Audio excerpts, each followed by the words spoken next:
राधे राधे प्यारे भक्तों, क्या आपने कभी सोचा है कि जब जीवन में अचानक सब कुछ उलट पुलट होने लगे, जब हर रास्ता बंद दिखने लगे, जब अपने ही पराये लगने लगे, तो क्या यह सिर्फ संयोग होता है या फिर यह भगवान की ओर से कोई संकेत है? आज मैं आपको बताऊंगा वो दिव्य संकेत जो स्वयं भगवान श्री कृष्ण तब देते हैं जब वे आपकी परीक्षा लेते हैं।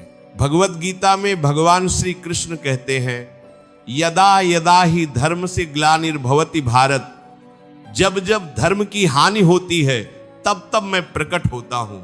लेकिन भक्तों, भगवान सिर्फ धर्म की रक्षा के लिए ही नहीं आते, वे अपने प्रिय भक्तों की परीक्षा लेने के लिए भी विशेष परिस्थितियां रचते हैं।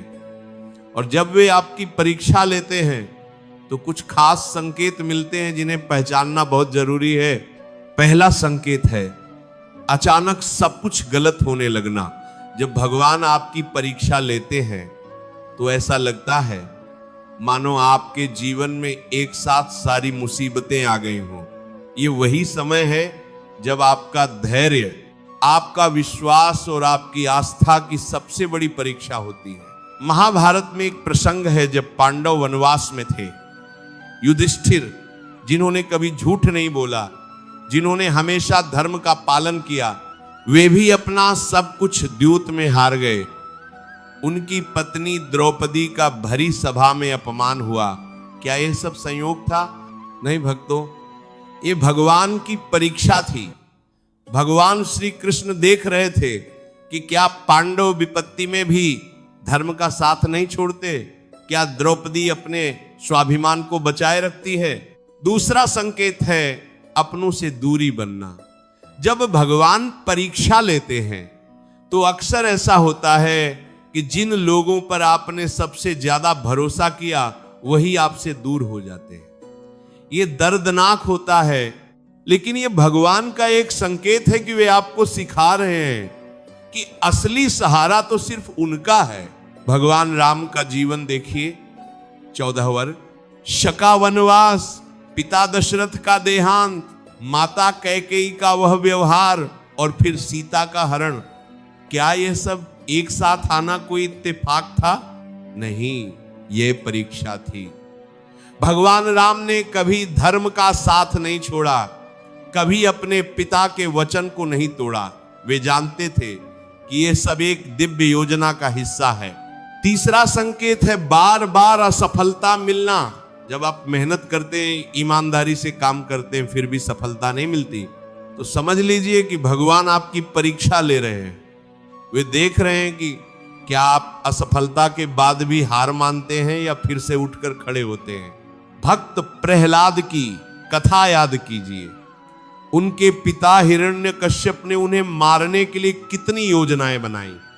पहाड़ से फेंका, जहर दिया, हाथियों के पैरों तले रखा, आग में जलाया, लेकिन प्रहलाद का विश्वास नहीं डगमगाया। वे जानते थे कि यह सब उनकी परीक्षा है और उनके भगवान नारायण उनकी रक्षा करेंगे।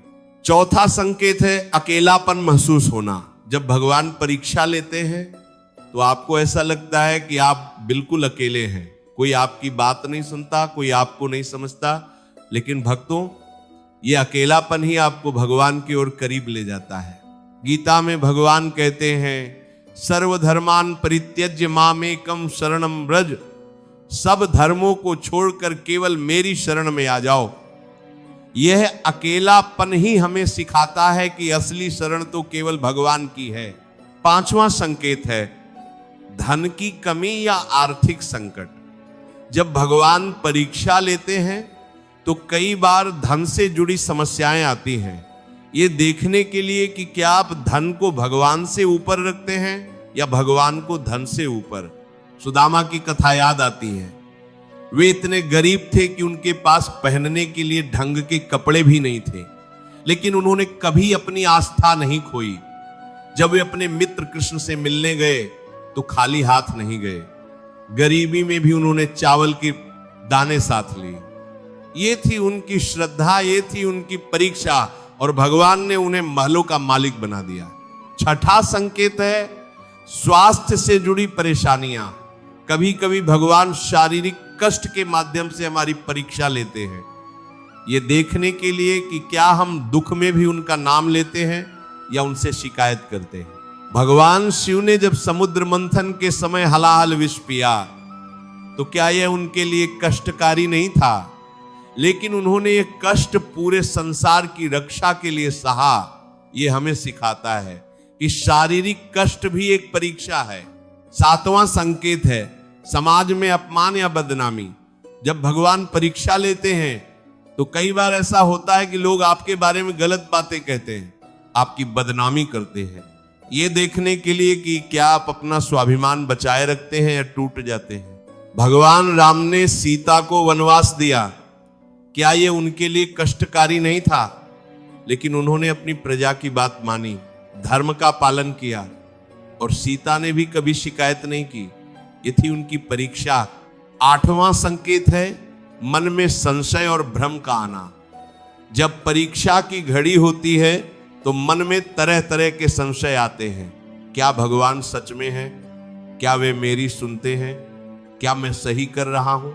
ये सब भगवान की परीक्षा का हिस्सा है। अर्जुन को याद कीजिए, कुरुक्षेत्र के मैदान में जब उन्हें अपने ही परिवार के खिलाफ युद्ध करना था तो उनके मन में कितने संशय आए। उन्होंने भगवान से कहा मैं युद्ध नहीं करूंगा, लेकिन भगवान श्री कृष्ण ने उन्हें गीता का ज्ञान दिया और उनके सारे संशय दूर कर दिए। 9वां संकेत है अचानक सारी योजनाओं का सफल हो जाना। आप कितनी भी अच्छी योजना बनाएं, सब गड़बड़ा जाता है।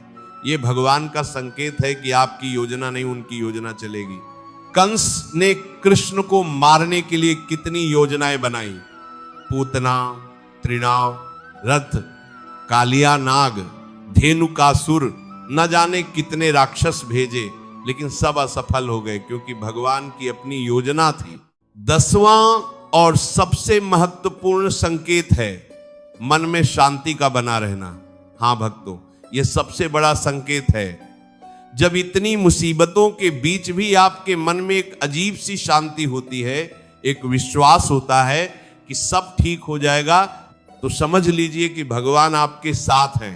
द्रौपदी को याद कीजिए, जब दुशासन उनकी साड़ी खींच रहा था, भरी सभा में उनका अपमान हो रहा था, तब भी उन्होंने भगवान कृष्ण को पुकारा और भगवान ने उनकी लाज बचाई। वह शांति, वह विश्वास, वह भक्ति, यही तो परीक्षा थी। अब सवाल यह है कि जब ये संकेत मिले तो हमें क्या करना चाहिए। भगवद गीता में भगवान श्री कृष्ण कहते हैं कर्मण्येवाधिकारस्ते मा फलेषु कदाचन। तुम्हारा अधिकार केवल कर्म पर है, फल पर नहीं। पहली बात, अपना धर्म मत छोड़ो, चाहे कितनी भी मुश्किलें आए, सत्य का साथ मत छोड़ो, ईमानदारी का रास्ता मत छोड़ो। भगवान देख रहे हैं कि तुम विपत्ति में भी धर्म का साथ देते हो या नहीं। दूसरी बात, धैर्य रखो। हर परीक्षा का एक समय होता है, सूर्य अस्त होता है तो उदय भी होता है, रात गहरी होती है तो सुबह करीब होती है। आपकी मुश्किलों का भी अंत होगा। तीसरी बात, भगवान का नाम मत छोड़ो, चाहे कुछ भी हो जाए भगवान का नाम लेते रहो। हरे कृष्ण कृष्ण कृष्ण हरे हरे, हरे राम राम राम हरे हरे। ये नाम ही आपकी नौका है इस भवसागर को पार करने के लिए। चौथी बात, दूसरों की मदद करना मत छोड़ो। अपनी मुसीबतों में भी यदि किसी की मदद कर सकते हो तो जरूर करो, ये सबसे बड़ा धर्म है। भगवान उन्हें प्यार करते हैं जो दुख में भी दूसरों की खुशी का ख्याल रखते हैं। 5वीं बात, शिकायत मत करो। भगवान से शिकायत करना सबसे बड़ी गलती है। उन पर विश्वास रखो कि जो हो रहा है वह आपके भले के लिए ही हो रहा है। भगवान कभी अपने भक्तों का बुरा नहीं चाहते। 6ठी बात, अपने कर्म करते रहो, चाहे फल मिले या ना मिले, अपना काम ईमानदारी से करते रहो। भगवान देखते हैं आपकी मेहनत, आपकी लगन, आपकी नीयत। 7वीं बात, सत्संग मत छोड़ो, अच्छे लोगों की संगति में रहो, अच्छी किताबें पढ़ो, अच्छे विचार रखो, बुरी संगति से बचो, क्योंकि मुसीबत के समय गलत संगति आपको और नीचे गिरा सकती है। 8वीं बात, प्रार्थना करो लेकिन मांगो मत। भगवान से अपनी मुसीबतें दूर करने की भीख मत मांगो, बल्कि उन मुसीबतों को सहने की शक्ति मांगो, धैर्य मांगो, समझ मांगो, विश्वास मांगो। 9वीं बात, अपने अतीत के कर्मों को स्वीकार करो। कई बार हमारी मुसीबतें हमारे ही पिछले कर्मों का फल होती हैं। उन्हें स्वीकार करो और आगे बढ़ो, रोते मत रहो, सीखो और आगे बढ़ो। 10वीं बात, आभार व्यक्त करो। जो कुछ भी है उसके लिए भगवान का शुक्रिया अदा करो। आपके पास 2 वक्त की रोटी है, यह भी किसी के लिए सपना है। आपके पास परिवार है, यह भी किसी के लिए दुर्लभ है। जो है उसके लिए शुक्रगुजार रहो। भक्तों, याद रखिए कि भगवान हमेशा अपने भक्तों का भला ही सोचते हैं। जब वे परीक्षा लेते हैं तो ये हमें तोड़ने के लिए नहीं, बल्कि हमें और मजबूत बनाने के लिए होता है। सोना भी तो आग में तपकर ही शुद्ध होता है। भगवान श्री कृष्ण कहते हैं, यो मां पश्यति सर्वत्र सर्वम च मयि पश्यति। जो मुझे सब जगह देखता है और सबको मुझ में देखता है, यही सच्ची भक्ति है। जब आप हर परिस्थिति में भगवान को देखने लगते हैं तो कोई परीक्षा आपको तोड़ नहीं सकती। याद रखिए, ये संसार एक रंगमंच है और हम सब इसमें अभिनय कर रहे हैं। भगवान निर्देशक हैं, वे जानते हैं कि कब कौन सा दृश्य आना है।